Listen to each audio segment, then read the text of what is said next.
Economic section আমরা যারা আছি, আমরা যদি রোজা রেখে ওষুধ খাই, আমার রোজা রাখা না রাখা আল্লাহর কিচ্ছু যায় আসে না। আমরা ধর্মীয় ক্ষেত্রে যারা আছি, জানা অনুযায়ী আমল যদি না করি, দিনকে দুনিয়ার স্বার্থে ব্যবহার করি, আমাদের রোজা রাখা না রাখায় কিছু যায় আসে না।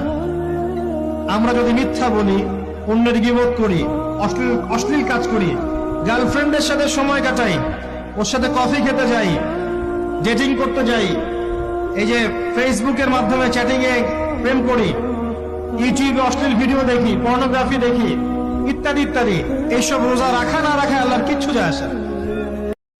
একটা বন্ধন টিকে থাকে বিশ্বাসের উপরে। আমি বলি যে একটা সম্পর্ক শুধুমাত্র ভালোবাসার ভিত্তিতে টিকে থাকে না। ভালোবাসার চেয়ে বড় জিনিস হচ্ছে বিশ্বাস। আর সেই বিশ্বাস যখন উঠে যায়, তখন পরিবার ভেঙে যায়, স্বামী স্ত্রীর বন্ধন ভেঙে যায়, সামাজিক কাঠামো ভেঙে যায়। আমাদের সমাজ থেকে বিশ্বাসটা উঠে গেছে দেখবেন।